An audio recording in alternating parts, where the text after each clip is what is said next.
મહાભારત તો વાલા ભક્તજનો અદ્ભુત ગ્રંથ છે.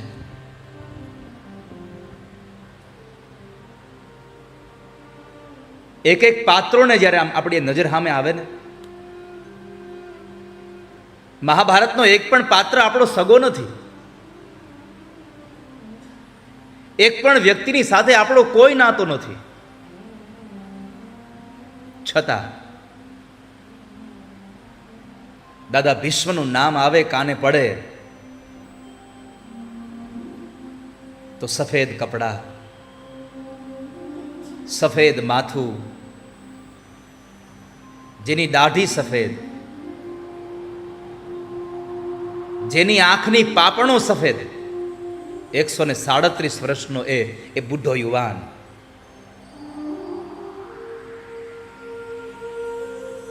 એક એક રૂવાડે જેને બાણ વાગ્યા છે, આપણને યાદ આવે.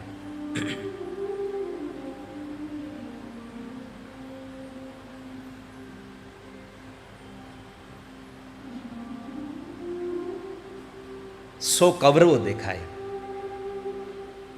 5 પાંડવો દેખાય,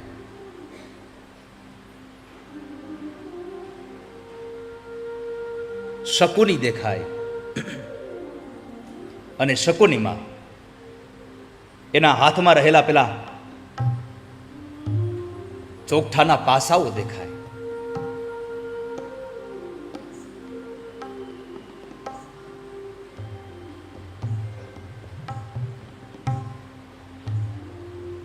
પોતાના વાળ ખુલ્લા રાખીને ચાલતી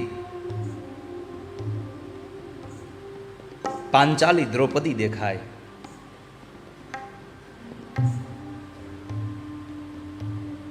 અને વિદ્યાનું પરીક્ષણ થતું હોય, આમ આખી સભા ભરી હોય કુરુ અને પાંડવોની, અને કુરુ અને પાંડવોની એ સભામાં ગુરુ દ્રોણ જ્યારે એક પછી એક વિદ્યાર્થીઓને બોલાવે, અર્જુન આવે, ભીમ આવે, યુધિષ્ઠિર આવે,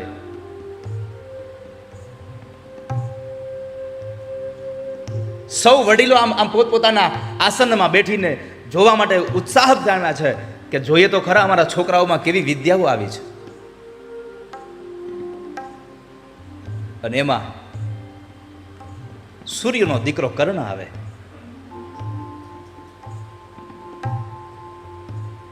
પીળું પિતાંબર પહેર્યું હોય, જાણે એક પોતે સૂર્ય હાલ્યો આવતો હોય.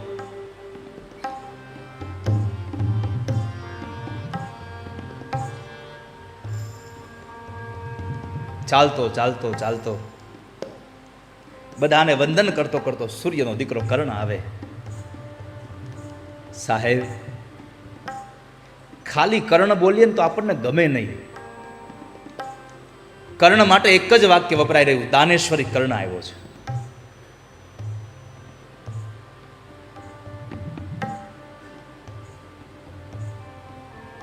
રાધેય આવ્યો છે.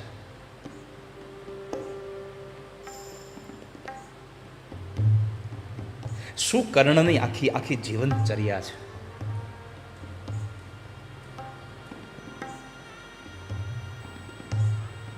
કર્ણ આવે તો આપણને આમ આપણી છાતી ગજગજ ફૂલે.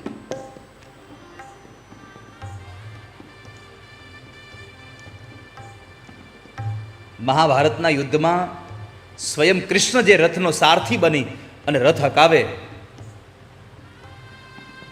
અને એ રથમાં બેઠા બેઠા કૃષ્ણ કહેતા હોય, વાહ કર્ણ, શાબાશ કર્ણ.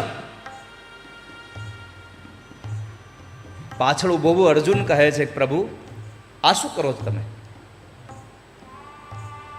કર્ણના એ રથને હું બાણ મારું તો 100 ડગલા પાછા વયા જાય છે એના ઘોડાઓ, અને કર્ણ બાણ મારે તો મારો રથ ખાલી 10 ડગલા પાછો જાય છે, અને તોય તમે શાબાશ કર્ણ કરો છો. મહારથી કર્ણ છો.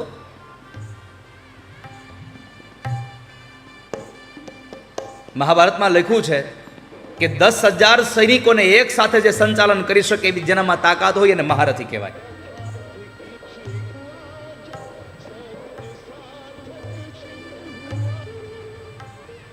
અર્જુન કહે છે કે તમે એને શાબાશી આપો છો, શાબાશી તમારે મને આપવી જોઈએ. ભગવાન કહે છે, અર્જુન ધીરજ રાખ. એને શાબાશી આપું છું નું કારણ એ છે કે એના રથની અંદર માત્ર કર્ણ એકલો છે, એનો સારથી છે, બીજું કશું જ નથી. તારા રથની અંદર હું પોતે છું અને તારા રથની ધજા ઉપર સ્વયં હનુમાનજી બેઠા છે. છતાંય જો એક કર્ણના બાણથી આ તારો રથ 10 ડગલા પાછો વયો જતો હોય તો ખાલી કલ્પના કરે કે હનુમાન અને હું નીકળી જાય, તારા રથની દશા શું થાય. આવો મહારથી કર્ણ. આજ આખી દુનિયા કર્ણને એટલા માટે યાદ કરે છે કે કર્ણએ સંપત્તિ ભેગી ન કરી, કર્ણએ ભેગી કરેલી સંપત્તિને મરવા સુધીના સમય સુધી દાન આપ્યું છે. નામ રહનતા ઠકરા, નાણા નહીં રહનતા. આ દુનિયામાં પૈસો ન રહે, પણ પૈસાથી કોઈ સારું કામ કરી લો તો તમારા કામથી તમારું નામ રહી જાય દુનિયામાં. નામ રહનતા ઠકરા, નાણા નહીં રહંત, કીર્તિ કેરા કોટડા, કોઈથી પાડ્યા નહીં પડત. કર્ણ પણ થઈ ગયો ને સિકંદર પણ થઈ ગયો. સિકંદર પાસે કેટલી સંપત્તિ, પણ આજ કોઈને ખબર છે સિકંદરની કબર ક્યાં છે? કોઈને ખબર નથી. અને કર્ણ કાંઈ આપણા મામા માસીનો દીકરો નહોતો, છતાં પણ કર્ણનું નામ આવે તો આપણે ઊભા થઈ જાય. કર્ણની કથા આવે છે, કર્ણની વાત ચાલે છે. કારણ જેણે જેણે આ દુનિયામાં સારા કામ કર્યા છે ને એના નામ રહ્યા છે. જેણે જેણે સારું કામ કર્યું છે એને દુનિયા યાદ કરે છે.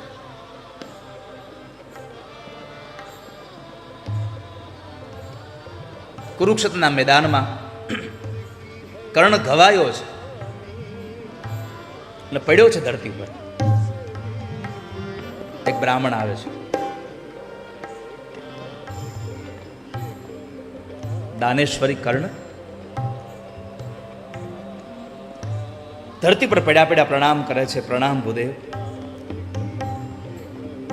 અત્યારે અહીંયા તમે? હા. કેમ? મારી દીકરીના લગ્ન છે અને મારી દીકરીને મારે 2 રતી બહાર સોનું આપવાનું છે. અમારી પાસે સોનું નથી એટલે તમારી પાસે લેવા આવ્યો છું. કર્ણએ 2 હાથ જોડી અને સજળ નયને કીધું, બાપજી માફ કરજો, અત્યારે મારી પાસે કશું નથી, હું દેવાને લાયક નથી. અત્યારે મારી પાસે કશું જ નથી. કર્ણ ત્યાં સુધી બોલ્યા છે કે ભૂદેવ, કદાચ આજે મારી પાસે જો મારા કવચ અને કુંડળ હોત તો એ પણ તમને આપી દેત, પણ એ પણ મેં આપી દીધા છે, મને ક્ષમા કરજો. ભૂદેવ એટલું બોલ્યા છે કે કર્ણ પાસે જો મને કંઈ ન મળ્યું તો હવે મારે બીજા પાસે ન જવાય. હવે બીજો કોણ આપે? કર્ણ ન આપી શકે તો કોણ આપશે? હવે ભૂદેવ આટલું બોલ્યા કે મારી દીકરી ભલે કુંવારી રહે. કર્ણ પડ્યા પડ્યા બોલ્યા છે, ઉભારો બાપજી, એક કામ કરો ને, મારી પાસે અત્યારે બીજું કશું સોનું નથી, પણ મારા મોઢામાં એક દાંત સોનાનો છે. આ કાંઈ આજકાલના લોકો હોનાનો દાંત નથી કરતા હો. કર્ણ પહેરતો તો હોનાનો દાંત. મારા મોઢામાં એક સોનાનો દાંત છે બાપજી. આ પથ્થર લઈને પથ્થર મારો અને મારો દાંત તોડી અને તમે લેતા જાઓ. બ્રાહ્મણે કહ્યું કે મારે એવું કંઈ દુઃખ આપીને મારે દાન નથી જોઈતું, એનાથી મારી દીકરી સુખી ન થાય, નથી જોઈતું મારે. કર્ણએ કહ્યું, બાપજી તમે પથ્થર ન મારો તો કાંઈ નહીં, કામ કરો ને, મારાથી પથ્થર સુધી પહોંચાય નથી, મને પથ્થર તો આપી દો તમે, એક પથ્થર મને આપી દો. બ્રાહ્મણે કહ્યું, પથ્થર આપું તો મેં તારી સેવા કરી કહેવાય, અને સેવામાં બદલામાં તું મને કંઈક આપે એ દાન ન કહેવાય. તારે મને કંઈ આપવું હોય તો તું પથ્થર લઈ લે. ઢસડાતો એ કર્ણ પથ્થર પાસે ગયો, પોતાના હાથથી પથ્થર મોઢામાંથી મારી અને દાંત પાડી, મોઢામાંથી રક્તની ધારાઓ વહી ગઈ. દાંત કાઢી અને ભૂદેવને કીધું, લો બાપજી આ દાંત લેતા જાઓ તમે. બ્રાહ્મણે કહ્યું, તારા લોહીથી ખરડાયેલો આવો અપવિત્ર દાંત મારે ન લઈ જવાય. ખુદા તારી કસોટીની પ્રથા સારી નથી હોતી, જે હોય છે સારા એની દશા સારી નથી હોતી. આ તો પરડવા પરિવારની ખાલી કસોટી કરી છે, અને યાદ રાખજો આજે પરડવા પરિવાર જીતો છે, ઠાકોરજી હારી ગયો છે. ભગવાન હાર્યો છે આજે. કર્ણને કહે છે કે મારે આવો તારા લોહીથી ખરડાયેલો દાંત નથી જોઈતો. શું કરવું હવે? પથ્થર નહોતો આપ્યો એ બ્રાહ્મણ, હવે ધનુષ્ય શેનું આપે મને?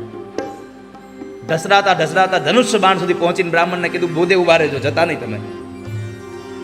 પોતાના એ બાણ ઉપર એક તીરને સરસંધાન કરી મંત્ર ભણી અને કુરુક્ષેત્રના મેદાનમાં માનસી ગંગાને પ્રગટ કરી અને એનાથી પોતાનો દાંત ધોઈ પવિત્ર કરી અને જ્યારે ભૂદેવના હાથમાં આપે ત્યારે ભગવાન ચતુર્ભુજ નારાયણ પ્રગટ થયા. ધન્ય છે રાજા, ધન્ય છે કર્ણ તારા દાનને. નામ રહંતા ઠકરા, નાણા નહીં રહન. આવું દાન કર્ણએ કર્યું છે એટલે આટલી મોટી વ્યાસપીઠ, આ વિચારપીઠ વારે વારે કર્ણને યાદ કરે છે.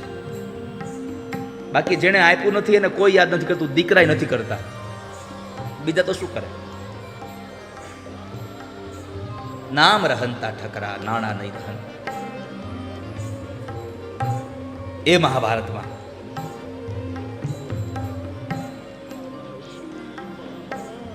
આપણે એવી કહેવત છે કે ઘર બાળીને તીર્થ ન કરાય. ઘર બાળીને તીર્થ ન કરાય. કર્ણએ કર્યું છે. બ્રાહ્મણે પોતાની પત્નીને અગ્નિ સંસ્કાર માટે ચંદનનું લાકડું જોઈતું હતું. યુધિષ્ઠિર પાસે ગયા. રાજ્યમાં ક્યાંય ચંદન નહોતું એટલે યુધિષ્ઠિરે ના પડી કે મહારાજ માફ કરજો, પણ મારા રાજ્યમાં ક્યાંય ચંદન નથી, તમે બીજું કાંઈ જોઈતું હોય તો માગો. બ્રાહ્મણે કહ્યું કે મારે ત્યાં તો બસ એક જ ઈચ્છા હતી મારે પત્નીની, કે એને ચંદનના લાકડાથી અગ્નિ સંસ્કાર કરવો હતો. એ છે નહીં તો હું શું કામ એને કંઈ કરું? કશું જોતું નથી મારે. કર્ણ પાસે ગયા. કર્ણના સૈનિકોએ જવાબ આપ્યો કે મહારાજ આપણા રાજ્યમાં ચંદન નથી અત્યારે. બ્રાહ્મણ ખાલી હાથે જશે? મહાપુરુષો કહે છે કે ચંદન નહોતું યુધિષ્ઠિરના રાજ્યમાં, ચંદન નહોતું કર્ણના રાજ્યમાં. અને એ સમયે કર્ણએ પોતાનો જે મહેલ હતો એની થાંભલીઓ ચંદનના લાકડાની હતી. પોતે બેસતો તો એ સિંહાસન ચંદનના લાકડાનું હતું. એને તોડીને પોતાના હાથે એ મહેલની એ થાંભલીઓ કાઢીને બ્રાહ્મણને આપીને કીધું કે લ્યો તમારા પત્નીને અગ્નિ સંસ્કાર કરો. જો ચંદનના લાકડાથી એને મુક્તિ મળતી હોય તો ચંદન તો પાછું ક્યારે આવશે, હું બનાવી લઈશ મારી મહેલ બીજી વાર. પોતાના મહેલ તોડીને બીજાના જે અગ્નિ સંસ્કાર કરાવે ને એને દુનિયા યાદ કરે છે આજે. એમને યાદ નથી કરતા. સંપત્તિ તો બહુ બધા પાસે છે. અને એ મહાભારતના એ પવિત્ર કાળમાં મારે તમને પ્રવેશ કરાવવો છે. પરીક્ષિતના જન્મની પહેલાની કથા છે.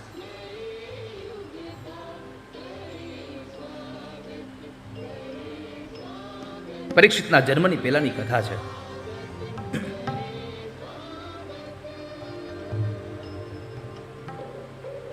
કૌરવ અને પાંડવોનું યુદ્ધ 18મા દાડે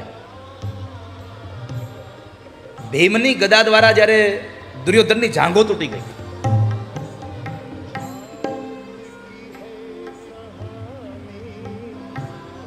દુર્યોધન કણસતો હતો.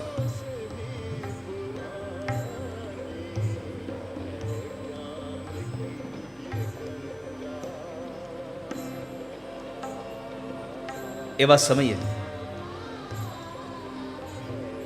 અશ્વત્થામા આવે છે. અશ્વત્થામાએ દુર્યોધનને પૂછે છે કે દુર્યોધન જે થવાનું તો થઈ ગયું, હવે તારા જીવને શાંત કર. જે થયું શાંત થઈ જાય. દુર્યોધન બોલ્યો છે કે જ્યાં સુધી 5 પાંડવો જીવે છે ત્યાં સુધી મને શાંતિ નહીં થાય.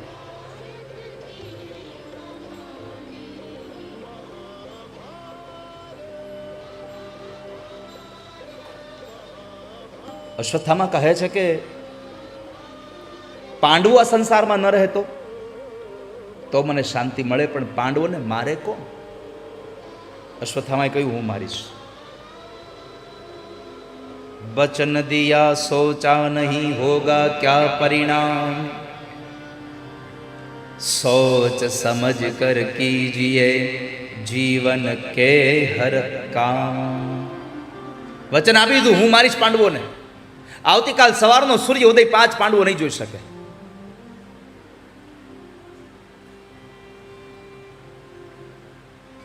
અશ્વત્થામા પાંડવોને મારવાની પ્રતિજ્ઞા લઈને બેસી ગયા, પણ પછી યાદ આવ્યું કે હું પાંડવોની સાથે હું સામી છાતી તો લડી નહીં શકું, એને મારું કેમ? વાલા વૈષ્ણવો, ખૂબ સાવધાન સાથે આ પ્રસંગને સાંભળજો. હું કેમ મારું એને? અશ્વત્થામાએ નક્કી કર્યું કે રાત્રે 5 પાંડવો સૂઈ જાય ને ત્યારે મારવા છે. 5 પાંડવોને રાત્રે મારવા છે. પાંડવો ભોજન કરી અને પોતાની છાવણીમાં જ્યારે સૂવા માટે જાય છે, ભગવાન કૃષ્ણ આવીને કહે છે, પાંડવો, આપણે ગંગા કિનારે જવું છે. હવે રાત્રિનો સમય, ન સંધ્યા કરવાની, ન સ્નાન કરવાનું, ન યજ્ઞ કરવાનું, કશું કરવા નથી. છતાં ભગવાને કીધું કે આપણે ગંગા કિનારે જવું છે. એક પણ વખત પાંડવોએ પૂછ્યું નહીં તમને કે આપણે અત્યારે શું કામ ગંગા કિનારે જવું છે? પાંડવો તૈયાર થઈ ગયા. પાંડવોને ખબર નહોતી કે અશ્વત્થામાએ આવી યુક્તિ કરી છે, પણ કૃષ્ણ તો ખબર હતી. તન કી જાને મન કી જાને, જાને ચિત્ત કી ચોરી. તન મનની વાતો જે જાણે છે. તમને એમ થશે તન નહીં જાણે, મન નહીં જાણે, ચિત્તની વાતો. હા, કેમ? તમે મંદિરમાં જઈને કઈ જોરથી નથી બોલતા, અમારી દીકરીને સારો ઘરવાળો દેજો, મારા દીકરાને સારી નોકરી લગાડી દેજો. આવું તમે જોરથી બોલતા જ નથી, બધું મનમાં બોલો છો, અને છતાં તમને મળી જાય છે. કેમ?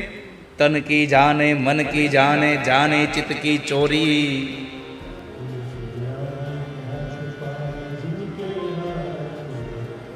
इसके आगे क्या छुपाऊं, जिनके हाथ में जीवन की डोरी. કૃષ્ણ બધું જાણતા હતા. આજ પાંડવો બચ્યા એનું મૂળ કારણ છે કૃષ્ણની સાથે હતા. અને જ્યાં ભગવાન તમારી સાથે હોય ત્યાં તમારે તમારી ચિંતા કરવાની જરૂર નથી વાલા વૈષ્ણવો. જ્યાં પ્રભુ સાથે હોય.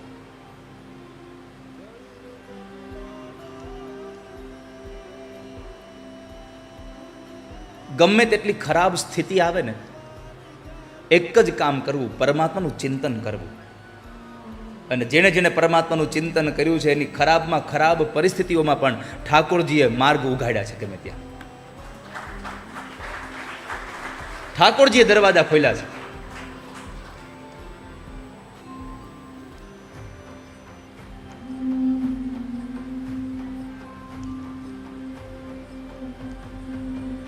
અને તમે પરમાત્માનું ચિંતન કરશો ને તો તમારી ચિંતા ઠાકોરજી કરશે.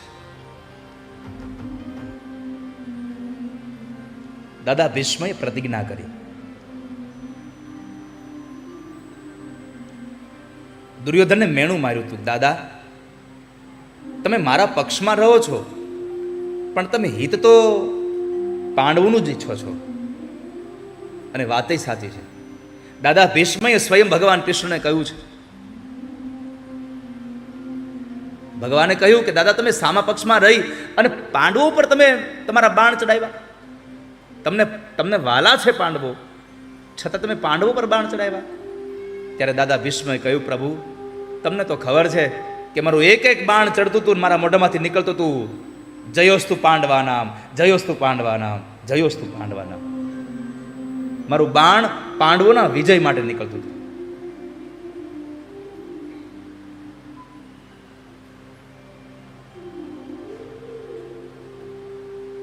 દાદા ભીષ્મે પ્રતિજ્ઞા કરી કે કાલ સાંજનો સૂર્ય અસ્ત થાય એના પહેલા પાંડવોને મારી નાખું. પાંડવો ન મરે તો છેલ્લી બાકી એક અર્જુનને તો મારી જ નાખું. આવી પ્રતિજ્ઞા દાદા ભીષ્મે કરી. આપ સમજી શકો બધા કે મોટો માણસ આવી પ્રતિજ્ઞા લઈને બેસે, હઠ લઈને બેસી જાય કે ના આમ જ કરવાનું છે હવે, તો પછી બીજા બધાની સ્થિતિ શું થાય? દાદા ભીષ્મે પ્રતિજ્ઞા કરી કે કાલ પાંડવોને મારી નાખીશ, નહીં તો અર્જુનને મારી નાખું. સાંજનું યુદ્ધ સમાપન થયું, સૌ પોતપોતાની છાવણીમાં ગયા. રાત્રિના 12 વાગ્યા પછી અડધી રાત્રે ભગવાન કૃષ્ણ વિચારે છે, લાવ જોવા તો દે પાંડવોની દશા શું છે. ભગવાન ચાલતા ચાલતા યુધિષ્ઠિરની છાવણીમાં ગયા તો યુધિષ્ઠિર મહારાજ પોતાના તીર કામઠાઓને તૈયાર કરે, પોતાની તલવારોને ઘસી રહ્યા છે. ભગવાને પૂછ્યું કે ધર્મરાજ, આ અત્યારે અડધી રાતે શું કરો છો? યુધિષ્ઠિરે કહ્યું કે ભગવાન, તમે તો જાણો છો, દાદા ભીષ્મે પ્રતિજ્ઞા કરી છે અને એ પ્રતિજ્ઞાને લઈ અને અર્જુનને મારી નાખવાની પ્રતિજ્ઞા કરી છે. ઊંઘ નથી આવતી, ક્યાંય ચેન નથી પડતું, એટલે મારા હથિયારોને તૈયાર કરીએ છે. ભગવાન કહે છે, બહુ સારી વાત છે, તૈયારી કરો. ભગવાન ભીમની છાવણીમાં ગયા. ભગવાન જોવે છે ભીમ આખા શરીરે પરસેવાથી લથબથ થયો છે, આખા શરીરમાં પરસેવો પરસેવો, અને પોતાની ગદાને લઈ અને પોતાના ગદાના એ દાવને તૈયાર કરી રહ્યો છે. ભગવાને પૂછ્યું કે ભીમસેન, અત્યારે શું છે? આ મજલે ભૈયા, આ શું છે અત્યારે રાત્રે? હા પ્રભુ, તમને ખબર છે કે દાદા ભીષ્મે પ્રતિજ્ઞા કરી છે અને એ દાદાના શબ્દો કાનમાં ગુંજા કરે છે, ઊંઘ નથી આવતી.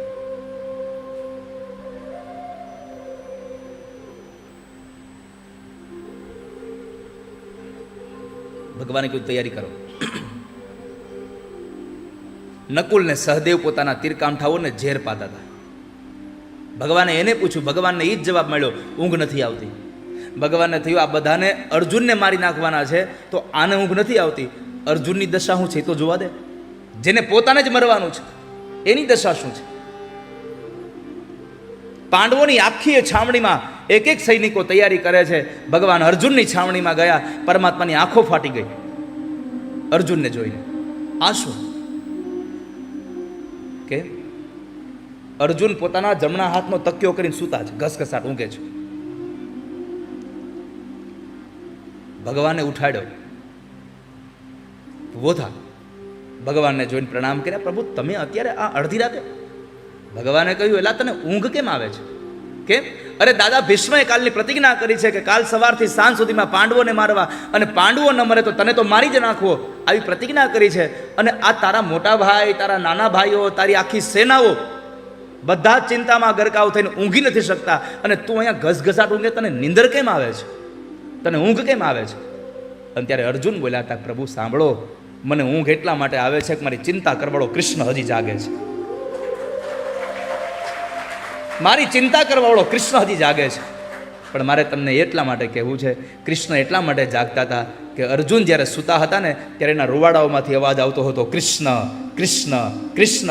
જે સંસારનો કોઈ જીવાત્મા પ્રભુનું ચિંતન કરે એની દરેક પરિસ્થિતિઓની ચિંતા મારો ઠાકોરજી પોતે કરતો હોય છે. ચિત્ત તું સિદ્ધને ચિંતા ધરે, કૃષ્ણને કરવું હોય તે કરે. તમારી ચિંતા પરિણામ નહીં બદલી શકે, તમારું ચિંતન પરિણામ બદલશે. તમે ગમે તેવી સ્થિતિમાં આવી જાઓ, ભગવાનનું સ્મરણ કરો, તમને સારો માર્ગ બતાવવાની જવાબદારી એની થઈ જશે. ચિંતા ન કરશો, પ્રભુનું ચિંતન કરો. પ્લેનમાં બેહો અને અંદરથી એનાઉન્સ થાય કે કંઈક ખામી આવી ગઈ છે, પછી ચિંતા કરો છો કે ભગવાનનું નામ લ્યો. સાચું બોલજો.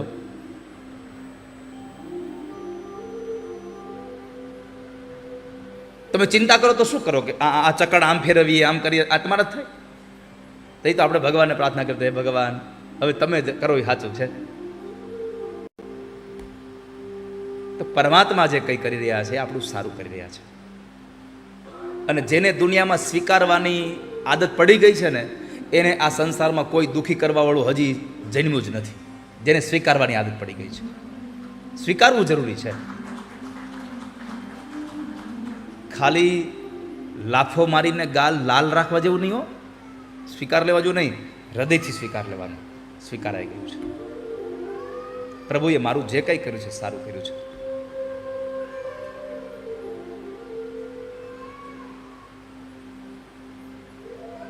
ભગવાન પાંડવોને લઈ અને જતા રહ્યા.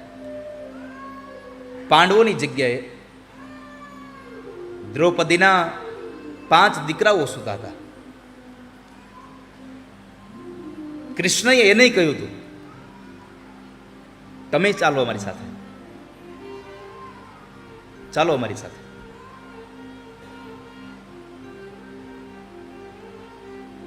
છતાં પણ દ્રૌપદીના 5 દીકરાઓ ભગવાનની વાત ન માન્યા. અને આ દુનિયામાં જે શ્રેષ્ઠ માણસો, તમને આબરૂદાર માણસ, બુદ્ધિવાન માણસ તમને જ્યારે કંઈક સલાહ દેવા આવે ને તમે જ્યારે એની સલાહ નથી માનતા ને ત્યારે તમારું અહિત જ થાય છે. કૃષ્ણએ દ્રૌપદીના દીકરાઓને કીધું તમે પણ ચાલો અમારી સાથે ગંગા કિનારે. ન આવ્યા. અશ્વત્થામાં એના મસ્તક વાટી નાખ્યા પાંડવો સમજીને. ભગવાને દુર્યોધનને સમજાવ્યો તો દુર્યોધન સમજી જા, પાંડવોને 5 ગામ આપી દો, હું સમજાવી દઈશ પાંડવોને. પણ દુર્યોધન ન માન્યો. શું થયું? ગાંઠનું ગોપીચંદન ગયું બધું. આ દુનિયામાં તમને જ્યારે વડીલો સમજાવે ત્યારે તમે એની વાત ન માનો. એટલે તમારે સમજી રાખવાનું, તમારી નોટમાં લખી રાખવાનું કે આજ નહીં તો કાલ આ વાત પર મારે પછતાવાનો વારો આવશે, આવશે ને આવશે, એમાં સંશય જ નથી. જ્યારે તમે વડીલોની વાત નથી માનતા. ભગવાન પાંડવોને લઈને ગયા. અશ્વત્થામાએ દ્રૌપદીના 5 દીકરાઓને મારી નાખ્યા. સવારે ખબર પડી કે 5 દીકરાઓને મારી નાખ્યા. કહ્યું કે મા દ્રૌપદી ચિંતા કરે, મા દ્રૌપદી કલ્પાંત કરે છે. પાંડવોને લઈને ભગવાન આવે છે. પરમાત્મા જ્યારે પાંડવોને લઈને આવ્યા, અર્જુને દ્રૌપદીને પ્રશ્ન કર્યો, દ્રૌપદી આ કોણે માર્યા? હવે સાંભળજો. દ્રૌપદી કહ્યું કે મને ખબર નથી કોણે માર્યા, પણ જેણે માર્યા એણે બહુ ખોટું કર્યું છે.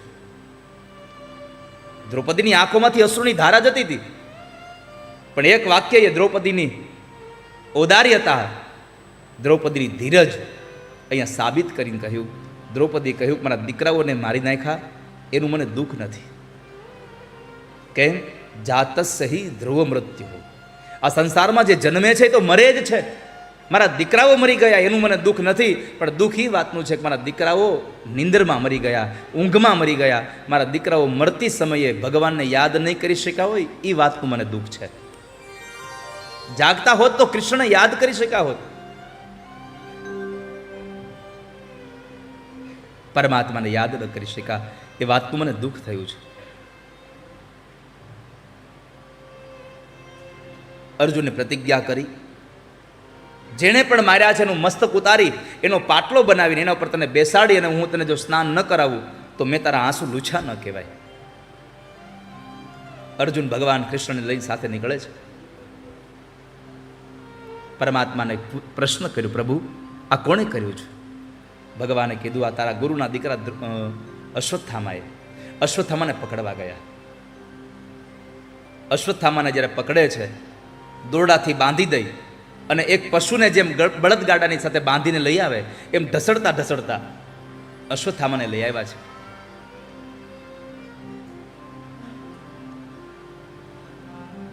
અશ્વત્થામાને લાવીને ઉભા રાખ્યા.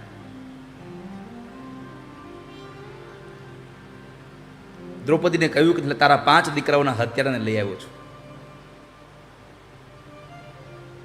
ધીરજતા તો જુઓ, અહીંયા ધૈર્ય જુઓ.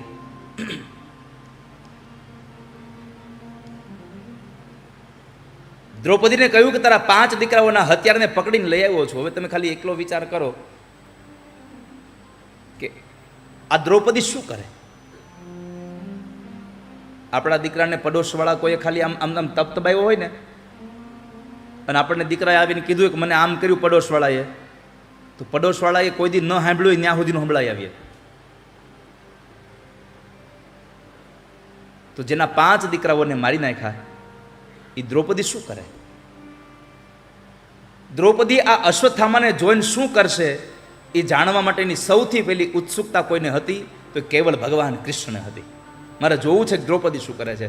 જ્યારે અશ્વત્થામાને જોયા તો અશ્વત્થામાને જોઈને 2 હાથ જોડી અને પોતાના પતિ અર્જુનને કહ્યું, આને છોડી દો, છોડી દો આને. મુશ્ચતામ મુશ્ચતામ એશ.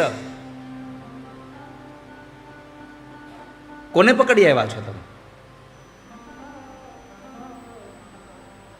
પ્રણામ કર્યા છે અશ્વત્થામાને. કારણ બ્રાહ્મણ છે. અશ્વત્થામાએ કહ્યું, દ્રૌપદી કહ્યું આને તમે જવા દો. બ્રાહ્મણ છે એટલું નહીં, તમારા ગુરુનો દીકરો છે. અને ગુરુનો દીકરો જ એટલું નહીં, પણ ગુરુ અત્યારે હયાત નથી, એટલે ગુરુની ગેરહાજરીમાં એ પોતે જ તમારો ગુરુ છે એમ સમજીને પણ એને જવા દો.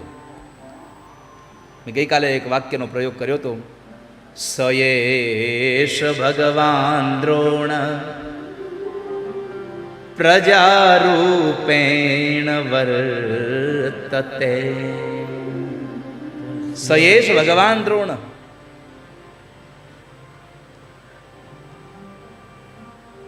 ગુરુની ચેતના એના દીકરામાં આવી છે. અને જવા દો તમે, આને મારશો નહીં, બ્રહ્મ હત્યાના અધિકારી બનશો.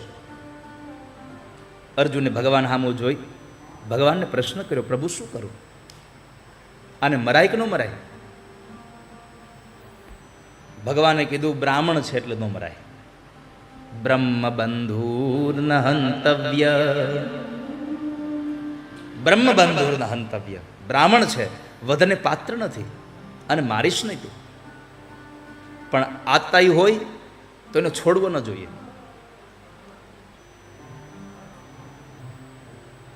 ભગવાને કીધું મને બ્રાહ્મણો બહુ પ્રિય છે, એટલે એમ નહીં કહું તું આને મારી નાખ, પણ મને પ્રિય થાય એવું કર. આ સંસારમાં મૃત્યુદંડનો અર્થ એ ન સમજશો કે પ્રાણ કાઢી નાખવા એ જ મૃત્યુદંડ છે. આબરૂદાર માણસને ખાલી જાહેરમાં તમે અપમાનિત કરી દો ને, એ પણ એના માટે મરવા સમાન જ છે.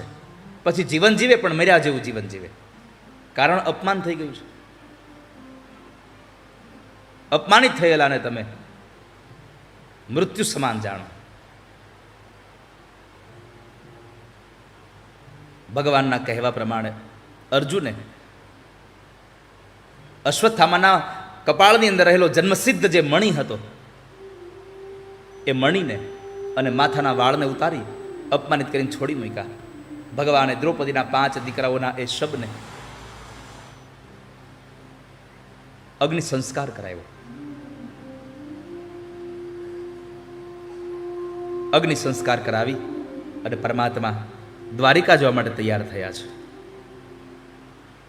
પ્રભુ જ્યારે દ્વારિકા જાય છે, રથમાં બેસવા ગયા, એક સ્ત્રી આવી ભગવાનના પગ પકડે.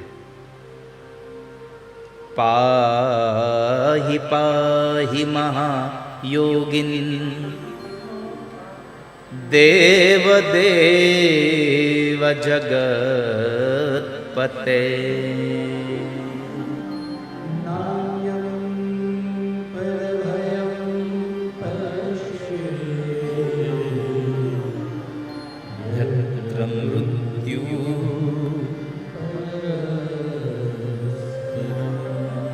યત્ર મૃત્યુ પરસ્પરમ.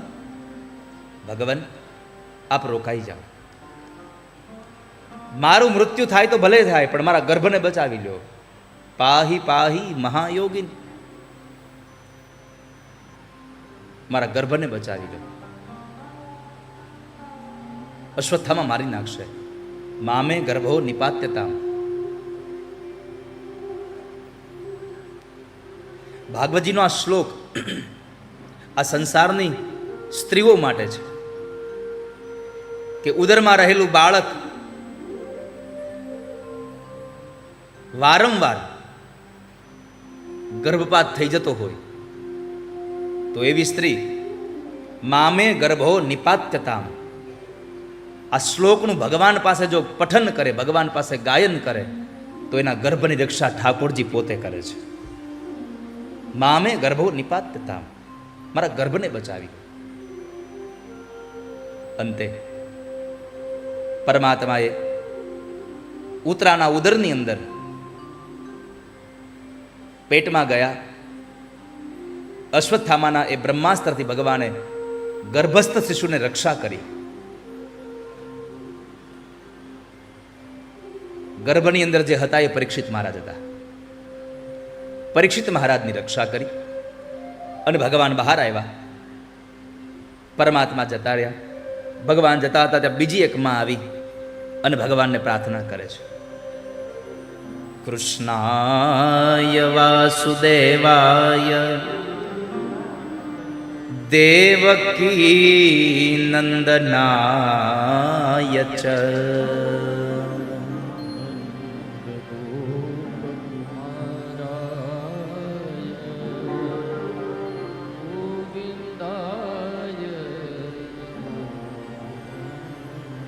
ગોવિંદાય નમો નમઃ.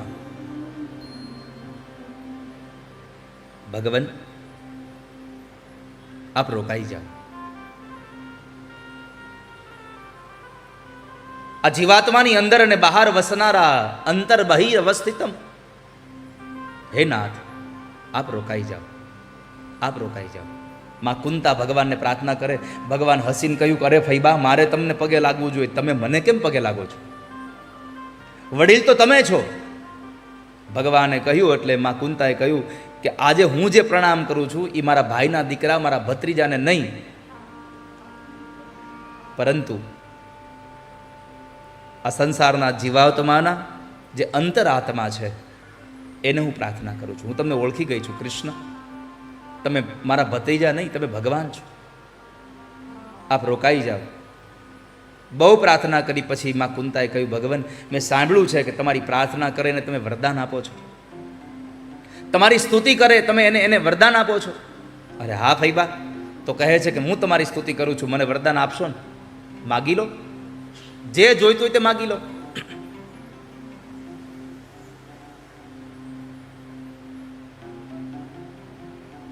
ફૈબાએ માગ્યું, ભગવાન એક કામ કરો ને, વિપદઃ સંતુ ન શશ્વત તત્ર તત્ર જગત ગુરો